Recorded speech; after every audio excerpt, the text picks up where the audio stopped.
Boa tarde, meus queridos amigos, sportinguistas e sócios e adeptos. Antes de mais nada, quero agradecer ao Grupo Sporting as perguntas que me fizeram e que eu vou tentar responder o melhor que sei que posso, e depois estarei à disposição de outros sportinguistas para também, como temos vindo a fazer nestes lives, tentar-vos responder às perguntas que queiram fazer. Muito bem, então vamos lá começar. Primeira pergunta. Não crê que o seu afastamento crónico da vida ativa e do coração do clube, nunca ter assistido a um jogo em mais de 90 no pavilhão João Rocha, nunca ter marcado presença na bancada de qualquer estádio na condição de adepto adversário, e depois eles enumeram mais algumas, podem prejudicar a eficácia do seu trabalho e a qualidade do output enquanto potencial presidente do Sporting, especialmente atendendo ao facto de termos candidatos que são de presença assídua no verdadeiro motor do clube? Primeiro quero-vos dizer que não é verdade que eu nunca tenha assistido a jogos nenhuns do Sporting nas bancadas, fossem deste estádio, fossem do estádio antigo, tanto em Alvalade como fora. Por acaso ao pavilhão João Rocha não fui, porque nessa época da minha vida eu tinha uma vida muito ocupada, vivia cerca de 2 semanas a 3 semanas fora de Portugal, uma semana em Londres, outra a viajar pelo mundo inteiro, ou mesmo 2. Trabalhava 14 horas por dia, portanto, como devem calcular, quando chegava ao fim de semana a Lisboa, que, enfim, queria descansar, e, portanto, não fui ao pavilhão João Rocha. Mas foi a reestruturação em que eu estive envolvido que permitiu construir o pavilhão João Rocha. Sobre as outras, enfim, ir às bancadas, etc., fui de vários jogos. Agora, também vos quero dizer que não é isso, e não se deixem levar por isso, que faz um grande presidente ou não é? Quer dizer, não ter estado nas bancadas, com todo o respeito. Não. É evidente que eu percebo o que é que vocês querem chegar, que uma pessoa tem que sentir os sócios e as pessoas, mas não é preciso ir para as bancadas para sentir isso. E se vocês virem os maiores presidentes do mundo, dos melhores clubes, como o Sr. Florentino Pérez, que eu conheço pessoalmente, se calhar também nunca passou a vida nas bancadas. E, portanto, isso não é o mais importante. É que passar a vida nas bancadas, não ter qualquer capacidade para gerir o clube, não ter qualquer capacidade de liderança, que é o que se passa com o Sr. João Benedito e o Dr. Frederico Varandas, isso é que é dramático para o clube. Não, e esses, enfim, um passava a vida no departamento clínico, mas, enfim, e vimos o que é que se passou, o comportamento dele em Alcochete, e o outro, pronto, andando nas bancadas. Isso não é a coisa mais importante para ser presidente. E apesar de que, com certeza, conhecer os sócios e falar com eles, e eu tenho sentido, quando falo com eles, consigo falar com eles com muito mais genuinidade e proximidade do que eles, muitas vezes. Não é preciso ter estado nas bancadas do pavilhão, com todo o respeito. Muito bem. Próxima pergunta. Referiu em entrevistas e gravações há não muito tempo que o único caminho para a competitividade do Sporting SAD era a alienação da maioria da capital social deste por parte do Sporting Clube de Portugal. Nesta campanha tem vindo a defender agora a manutenção dessa maioria. Que circunstâncias se alteraram entretanto? Bom, primeiro, nunca dei entrevistas a dizer que se devia perder a maioria do capital da SAD. Essa gravação que foi feita, e aliás foi ilegalmente feita no almoço que eu tive, mas enfim, infelizmente estas coisas passam-se, foi quando o engenheiro Godinho Lopes levou o Sporting praticamente à falência, e se não tivesse sido eu e outras pessoas, o Sporting tinha ido à falência nessa altura, e eu não mando a vangloriar disso, mas o Sporting tinha fechado, portanto até acho uma grande injustiça. A situação do Sporting era de tal maneira dramática, não tinha dinheiro para pagar os ordenados dos jogadores e dos funcionários. Situação que estamos agora perto dela outra vez e que andam a esconder os conselhos de administração da SAD e as comissões de gestão de uma forma vergonhosa para tentar ajudar os candidatos, que toda a gente já percebeu que não tem capacidade para enfrentar este problema. Eu, nesse almoço, que fui gravado ilegalmente, o que eu disse ao Dr. Bruno Carvalho é que a situação era de tal maneira desesperada e de tal maneira difícil que se calhar a única saída era essa: ou vocês estão convencidos, se um clube precisa de 200 ou 300 milhões, que aparece aí um tipo qualquer vindo da China com esse dinheiro no bolso para depois ficar às ordens de seja de quem for. Portanto, o clube não pode cair nessa situação. E o que eu vos quero dizer a vocês, Grupo Sporting, é que se vocês entregarem o Sporting ao Sr. Benedito, ao Sr. Varandas, aí é que a seguir o descalabro vai ser de tal ordem que a única solução que vai haver é, de facto, aparecer alguém para meter uma data de dinheiro no Sporting para o Sporting não ir à falência, e nessa altura vai exigir ficar dono da SAD. Portanto, quem vos vai levar à perca da maioria da SAD não sou eu, são esses senhores. Depois, como é que permite que haja um conflito de agendas entre a Sporting TV, a nossa casa, o nosso canal, e aquele que devia ser o principal meio de comunicação com os sócios, e a CMTV, que está farta de fazer mau jornalismo ao que o Sporting diz respeito? Não bastante que permita este conflito, como é que deixa a Sporting TV para segundo plano, faltando ao respeito dos sócios do Sporting Clube de Portugal, assim como todo o staff do clube? Eu nunca faltei ao respeito dos sócios. Acontece é que não tenho culpa que a Sporting TV seja gerida por profundos incompetentes. E, portanto, o que se passou foi que, quando começou a campanha, houve um conjunto de televisões, não foi só a CMTV, foi a SIC, foi a TV, etc., que foram pedir aos candidatos um conjunto de compromissos para eles estarem lá ou a falar, serem entrevistados ou em debates, e eu assumi um conjunto de compromissos. E depois é que veio mais tarde a Sporting TV, que se tivesse sido competente devia ter aparecido mais cedo que essas televisões, a pedir compromissos à mesma hora daqueles que tinham sido assumidos. E eu tenho uma característica na vida, é que quando assumo compromissos, depois não os renego nem viro as costas à última hora, porque os outros não fizeram o seu trabalho. Portanto, o que eu vou fazer quando chegar à Sporting TV é passar a tomar as medidas necessárias para que a Sporting TV, que é absolutamente fundamental, que é a nossa televisão, seja competente e não incompetente.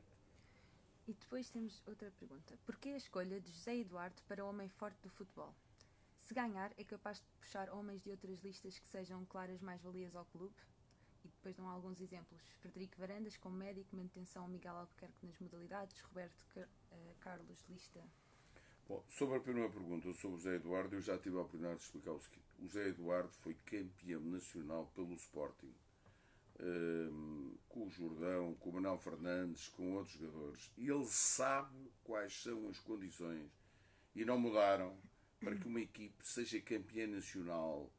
O que é preciso ter de união, como é que se apoiam os jogadores nos momentos difíceis quando perdemos, etc. E ele tem essa experiência. Os outros sabem qual é que tem, e vou-vos dizer qual. Um 7º lugar, um tetra do Benfica e um 1º lugar do Porto. Isso é a experiência que eles tiveram quando lá andaram junto ao departamento de futebol. Portanto, o Zé Eduardo, que é uma pessoa atualizada, que é um gestor bem-sucedido na vida, que não precisa do Sporting, sabe mais de futebol a dormir que esses senhores que se dizem especialistas e pretendentes a presidentes, treinadores, que é uma coisa ridícula, acordados. E o que eu vos posso garantir é que o que falta no Sporting é isso. Porque o Sporting já teve melhores equipes que o Benfica, já teve melhores equipes que o Porto, já teve melhores treinadores que o Benfica e que o Porto. Aliás, o Jorge Jesus era o melhor treinador que estava em Portugal e não ganhámos nada. E sabe porque é que não ganhamos? Porque não há liderança e não há pessoas como eu ou como o José Eduardo. Se estivéssemos lá, protegíamos os jogadores nos momentos difíceis e nas derrotas e não andávamos aos pulinhos e aos saltinhos nas vitórias e depois nas derrotas andávamos nas redes sociais como esta a dizer mal dos jogadores. Isso connosco vai ser exatamente ao contrário.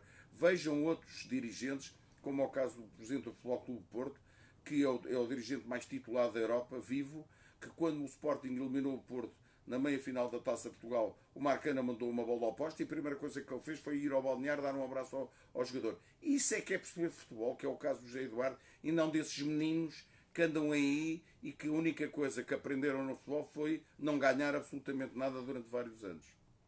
Muito bem. Garante sobre compromisso não, de mas ainda tinha outra parte da pergunta. Tinha. O que é que eu faria? O que é que eu se faria? ganhar é capaz de puxar homens de outras listas que sejam claras. Com certeza, eu já disse que vou fazer um conselho estratégico.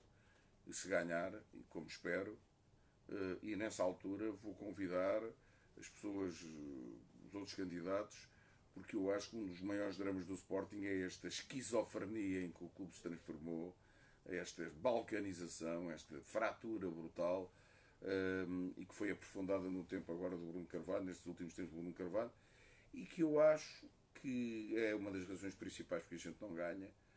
Já disse que tivemos melhores equipes, melhores treinadores, mas não ganhamos, porque não há liderança. Não há liderança.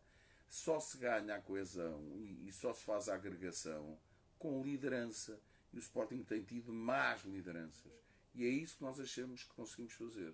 Mas para isso é preciso que os outros aceitem virem para este conselho estratégico. E eu não tenho receio nenhum que eles me venham criticar, chamar a atenção, apontar para algum caminho que a gente não esteja a fazer correto, porque eu tenho a humildade suficiente de dizer que não sou o dono da verdade e que às vezes tenho que ouvir outras pessoas para poder ajustar aquilo que estou a fazer, como vou fazer com vocês regularmente através das redes sociais a partir do dia em que for presidente do Sporting Clube de Portugal. Muito bem. Então, e a próxima é: garante sobre compromisso de honra que durante a sua presidência a cotização dos sócios e o pavilhão João Rocha serão 100% do clube e que não haverá desvios verbais ou alienação de património para a SAD? Garanto. Isso já disse que nunca o pavilhão João Rocha irá para a SAD e não haverá desvios de dinheiro, mas também não haverá ao contrário. Quer dizer, nós, se quisermos ter investidores na SAD, não podemos andar a desviar dinheiro da SAD para o clube, porque isso é totalmente ilegal e, portanto, nem de um lado nem do outro. E tirem o cavalinho da chuva. Nós precisamos de investidores, sem perder a maioria, porque se não os tivermos, com aquilo que se está a transformar o futebol internacional e mundial, nós nunca mais lá vamos. Já tive a oportunidade de explicar isto e vou-vos repetir. O futebol está-se a globalizar. O Sporting ou fica na liderança do futebol português e também entra nessa primeira divisão europeia, ou nunca mais lá vai, porque o fosso está a ficar enorme. E, portanto, como eu tive a oportunidade de dizer, e fico espantado como é que o Sr. João Benedito vem dizer que prefere ser um clube de bairro, que clubes que eram do bairro, como o Chelsea, ou como o Manchester City, ou como o Sevilha, hoje em dia são clubes mundiais, com fãs no mundo inteiro, porque conseguiram arranjar os investidores e deixaram de ser clubes de bairro, como o Chelsea, que não ganhava há 50 anos, para serem hoje em dia clubes mundiais, vistos por uma audiência de centenas de milhões de pessoas, e por isso é que recebem o dinheiro que recebem. E porquê? Porque vão fazer as pré-épocas para torneios nos Estados Unidos, na China, no Japão, na Coreia do Sul, na Austrália, etc. E o Sporting não entra nesse campeonato e tem um presidente europeu. Ou se vai com estes meninos que dizem que não se importam de ter clubes de bairro, meus amigos, o fosso que se vai criar vai ser intransponível. E só este ano, entre os direitos de televisão que o Bruno Carvalho já gastou e não irmos à Liga dos Campeões, sabem quanto é que é menos? 70 milhões de euros do que devíamos ter recebido. Muito bem. E agora a última pergunta. Tendo em conta a anterior remuneração no Haitong Bank, qual é a remuneração que considera justa para o cargo de presidente do Sporting? E eu não sei qual é, não é com certeza aquela que eu tinha no Haitong Bank, mas será com certeza a justa e vou ter uma remuneração. Aliás, ainda ontem no debate tive a oportunidade de dizer que vai ter que haver uma comissão de remunerações que propõe as remunerações enfim, dos administradores da SAD, neste caso, e outras, e em função das responsabilidades e daquilo que se considerar justo. E vai ter que ser assim. Não me venham cá com gente que diz que quer ganhar muito pouco e ou pro bono e depois andar a roubar nas transferências, que é o que se tem passado no Sporting. Portanto, o que se vai passar é que vamos ser remunerados em função das nossas responsabilidades e isso vai ter que ser acertado. E depois vai haver um processo totalmente auditável das transferências e em que não haja uma única, e dos fornecedores, uma única dúvida e que seja um processo totalmente transparente para que vocês, sócios, tenham a certeza absoluta que não se anda a ganhar pouco por um lado e a ganhar aos milhões na roubalheira das transferências, como a gente viu alguns casos em que saiu do Sporting 8 milhões para comprar o Alan de Ruiz e entrou no clube, vendeu o Alan de Ruiz 4 milhões de euros. Isso connosco vai acabar definitivamente. Muito bem. As perguntas agora estão terminadas. Pronto. Agradeço as vossas perguntas. Espero-vos ter esclarecido. Acho muito bem que me façam perguntas assim. É isto que eu gosto. E, portanto, estou aqui à vossa disposição para vos responder e agradeço ao Grupo Sporting as perguntas que me fez e aqui estamos nós para tentar, e quando formos presidentes, continuar a responder às vossas perguntas quando houver problemas e quando as coisas correrem menos bem, ou mesmo quando correrem muito bem, estarmos aqui a ouvir as vossas sugestões, as vossas críticas, os vossos comentários e as vossas perguntas. Muito obrigado. Para já ainda não temos nenhuma questão, mas estamos disponíveis. Já recebemos muito apoio. José Maria, o que vai fazer se ganhar em relação o que vai fazer em relação às rescisões se ganhar estas eleições? É assim, isto é um jogo que se tem que jogar, como um jogo de futebol, que é o seguinte. Nós pusemos nos 4 jogadores que rescindiram processos, nós não, enfim, a SAD e com o Presidente Sousa Sintra, enfim, conjunto de advogados, puseram os processos na FIFA sobre essas 4 rescisões do Podense, do Rafael Leão, do Rui Patrício e do Josa. Se nós deixarmos isso ir até ao fim e ganharmos, estamos a falar de cento e muitos milhões de euros. Mas também podemos perder.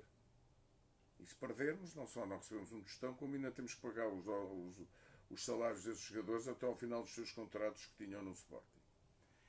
Os clubes que fizeram isto também têm o mesmo problema do que nós, que é, se perderem, perdem, vão ter que pagar uma fortuna, e se ganharem, estão na maior. Não é? Mas, quer dizer, mas também não têm a certeza. E, na cima, estes jogadores não foram dos agredidos. Portanto, isto é um jogo em que a gente tem que tentar, se calhar, chegar aqui a um meio termo, defendendo os interesses do Sporting, recebendo um dinheiro que seja justo, e os clubes prefiram isso a correr o risco de ter que pagar uma fortuna se perderem os processos na FIFA. Mas não é com certeza o dinheiro que eles ofereceram ao Presidente Sousa Sintra. Há alguns casos, que foi o caso do Gelson e do Patrício, que são valores muito baixos, inaceitáveis, ou que não ofereceram absolutamente nada, que foi o caso do Podense e do Rafael Leão.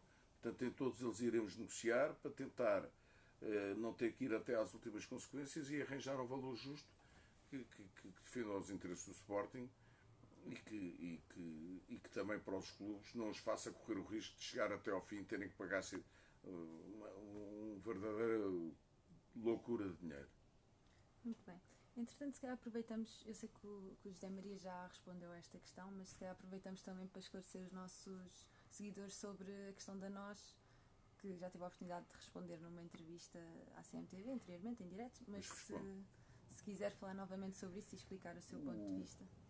Nós tivemos a oportunidade de responder que os contratos da NOS no Sporting, à semelhança do Benfica e do Porto, são feitos em escada e são públicos, são públicos, quer dizer, são do conhecimento das pessoas no Sporting, como é óbvio, e na época de 2018-2019, que é a que estamos agora, e graças a Deus em primeiro lugar, e na época de 2019-2020, o que estava previsto o Sporting receber foi 33 milhões de euros nesta época e 35 milhões de euros na época 2019-2020. Ou seja, 68 milhões de euros. E nós, como somos pessoas responsáveis, não vamos nos candidatar ao Sporting, que não é o caso dos outros candidatos, sem saber a situação do clube. Porque se eu, após saber a situação do clube e da SAD, achasse que não havia solução, eu não me ia candidatar. Eu não me candidato a depois chegar lá e dizer que afinal, olha, meus amigos, não consigo resolver isto. Portanto, tive que ir saber. E tive sempre o cuidado, quando fui saber, de perguntar às pessoas que me disseram se eles diziam também aos outros candidatos se eles lá aparecessem. E eles não disseram, não foi porque me disseram a mim, porque não há uma razão especial. Não disseram porque eles não apareceram lá. E eu fui ao Sporting saber, e as pessoas explicaram que destes 68 milhões que eu acabei de explicar agora da NOS, o Sporting só tem 8 milhões para receber, porque o tal poço de petróleo que o Dr. Bruno Carvalho deixou, uma das coisas que fez foi gastar 60 milhões de euros antecipados do ano passado, desta época e da época, a próxima época. E portanto disseram que só havia 8 milhões. E depois peguei no telefone e tenho testemunhas, estavam ao meu lado, liguei para o administrador financeiro da NOS e perguntei-lhe se isto era exatamente assim. E perguntei-lhe se os outros candidatos telefonassem também, se ele diria. E ele disse-me que era exatamente assim e até me acrescentou mais. Disse-me que esse dinheiro tinha sido descontado num banco estrangeiro, que eu não sei qual é.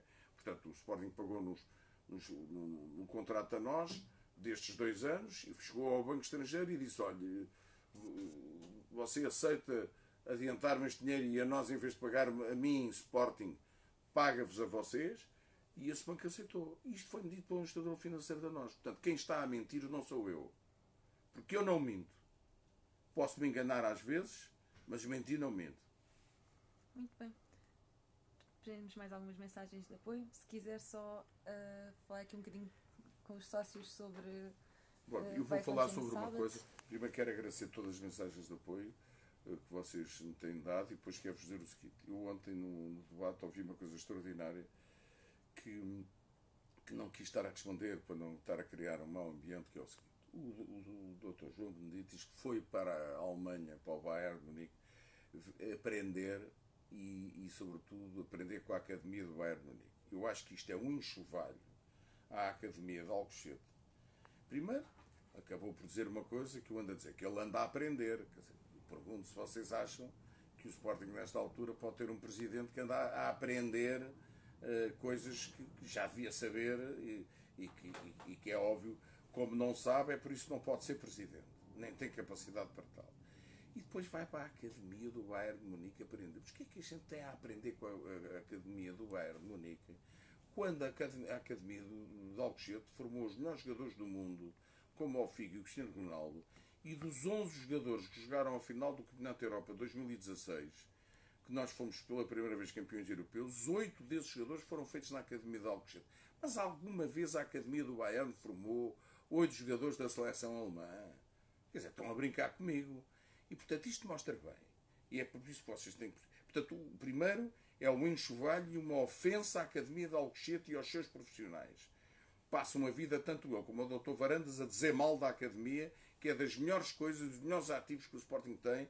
Não quer dizer que não tenha que sofrer alguns ajustes e melhorias, mas que é, e que até, infelizmente, não é devidamente publicitado na China, e nos Estados Unidos e nos mercados que nos interessam.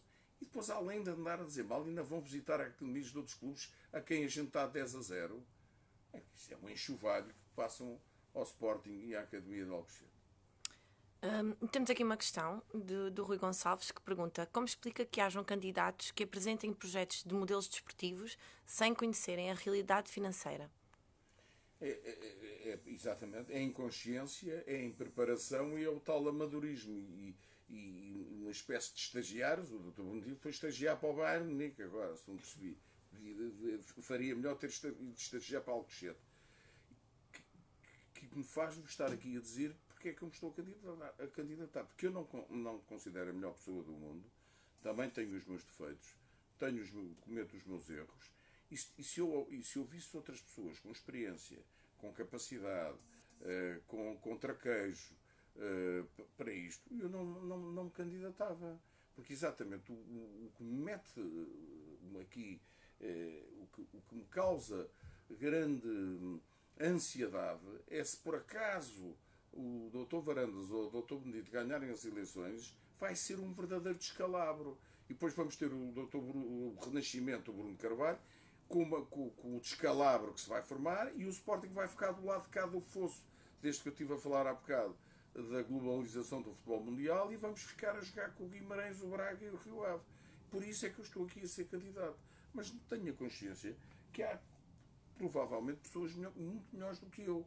Agora, o Dr. Varandas e o Dr. Benedito, tenham paciência. Não façam isso, porque o Sporting vai-se meter numa situação da qual vai ser praticamente impossível tirá-lo de lá. Depois temos aqui mais uma questão.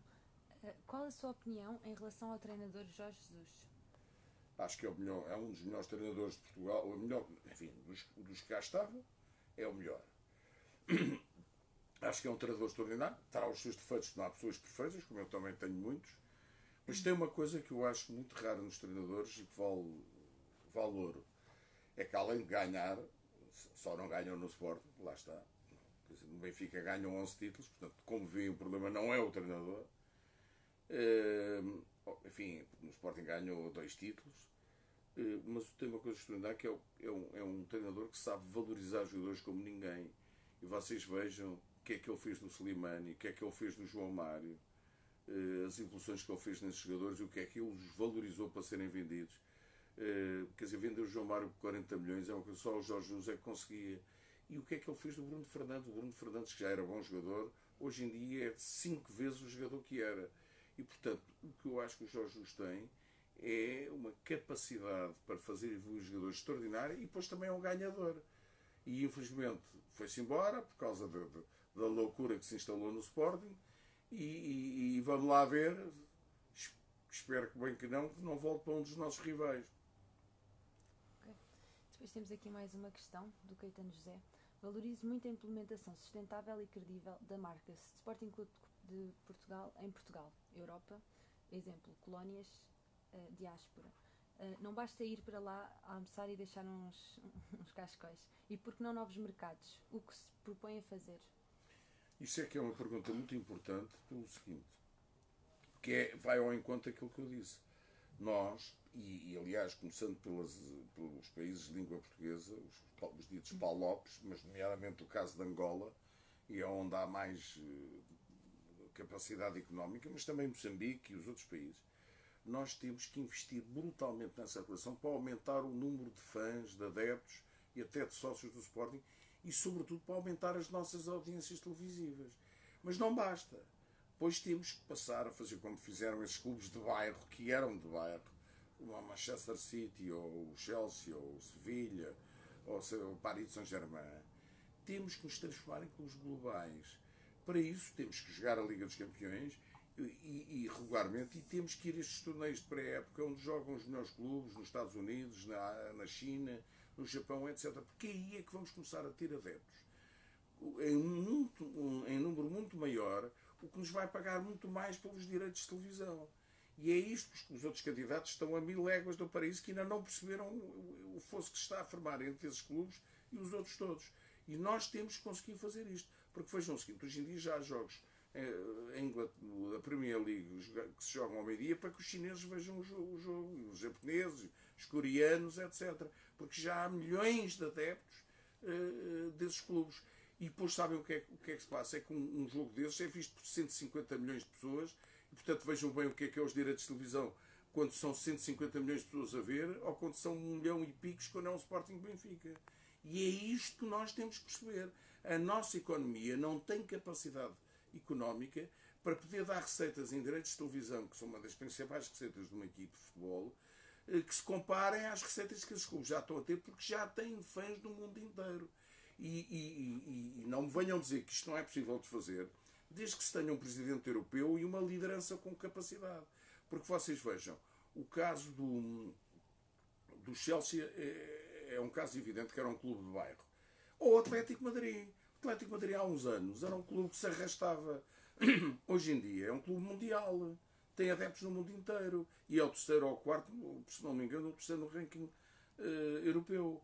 Portanto, quer dizer, e hoje em dia é um clube que deve ter receitas para de 600 ou 700 milhões de euros. E tem um investidor que é o Grupo Vanda, que é um dos maiores grupos que eu conheço bem, chineses, e lhe fez agora um estádio que é o último grito em todos os aspectos, na parte digital, etc. E é este jogo que não se vai conseguir jogar só com a economia portuguesa. O Celtic é um clube de um país que não é muito rico e que neste momento é um clube com adeptos no mundo inteiro.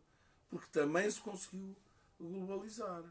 E, portanto, se nós não conseguimos fazer este caminho, aproveitando a ligação emocional dos PALOPs, mas que é um salto importante, mas não suficiente, nós vamos ficar do outro lado do fosso. E não é nem o Dr. Varandas, nem o Sr. João Benedito, que nem têm noção disto, quanto mais fazê-lo. Muito bem, vamos se calhar fazer uma última pergunta. Eu penso que estão aqui a fazer uma pergunta relativamente ao fosso, mas eu penso que podíamos pegar também na parte de falar um bocadinho do estádio todo, já que também o José Maria falou sobre o estádio Vanda e que é um estádio inovador. E quais são as ideias que tem no programa sobre a revitalização do estádio José de Alvalade? Ainda bem que me faz essa pergunta, que para mim é um dos pontos mais importantes do programa. Quando conseguimos reunir os investidores, não perdendo a maioria da SAD, que nos dê dinheiro suficiente para reformar o estádio, é a primeira coisa que vamos fazer. E vamos fazer o quê? Primeiro vamos repor as cores, quando se fez o projeto inicial, que era o projeto de uma empresa de arquitetura holandesa, que o estádio ser sobretudo branco e verde. As cadeiras todas verdes, cor do Sporting, as escadas brancas, que era o que era suposto, e depois toda aquela coisa horrorosa dos azulejos vai tudo à vida, não sei se tapando com uma película, enfim, da forma que seja mais económica, porque senão nem naming right podemos ter num estádio, porque nós também, para nos transformarmos num clube, como eu estava a dizer, de primeira divisão europeia e global, nós temos que também ter um sponsor internacional, uma multinacional. E para isso precisamos que esses nomes vejam no nosso estádio à distância, como é o caso do Vanda Group, no caso do Atlético Madrid. Para isso, portanto, vamos reformar o estádio, vamos reformar os camarotes e vamos transformar o estádio naquilo que ele era inicialmente, muito mais bonito do que ele é neste momento. E depois vamos fazer outra coisa, que é... E eu agora tive uma informação técnica importante, que era o relevado do nosso estádio, afinal, não tem as garagens por baixo. As garagens só estão na parte circundando ao relevado. Portanto, isto vai ser possível baixar o relevado, portanto, porque aquilo por baixo só tem rocha, baixar o nível relevado, de maneira que possamos fazer aquilo que queremos, que sejam as cadeiras de todo o estádio, venham até perto da linha fechando o fosso, que foi uma asneira que se fez, venham até quase às linhas laterais e do topo do nosso relevado, como tem o Benfica e como tem o Porto. Portanto, vamos, provavelmente, porque a outra hipótese é ter que subir as diagonais das bancadas, de maneira a poder que as cadeiras onde está hoje o fosso fiquem de forma a se poder ver o jogo. Mas a melhor solução é talvez baixar o relevado. E se baixarmos o relevado, vamos ter um estádio de mais de 50 mil lugares, que também vamos tirar aqueles enormes ecrãs que estão a tapar uma parte das cadeiras do estádio, e vamos pôr ecrãs leves e novos e totalmente digitais nos dois topos, nos 4 portanto, lugares da cobertura, para que toda a gente possa ver os ecrãs. E vamos também transformar o estádio, como o Vanda Group, num estádio digital. O que é que isto é? Toda a gente terá direito a acesso ao Wi-Fi e depois toda a gente poderá, por exemplo, se está a ver o jogo, ver nos seus telemóveis repetições de jogadas, se é fora de jogo, se não foi, se é cartão vermelho ou não, e obviamente o mais importante, os golos do Sporting, podem revê-los outra vez imediatamente, seja em que lugar que estejam sentados. Portanto, são estas reformas que nós vamos fazer no nosso estádio e que eu acho para transformá-lo num estádio completamente moderno e com as cores do Sporting, que é o verde e o branco. Muito obrigado. Para já não temos mais perguntas. Exatamente. Muito obrigado. Voltaremos ainda a conversar com vocês amanhã e depois, quando ganharmos, passaremos a conversar regularmente com vocês. Um grande abraço, meus queridos sportinguistas.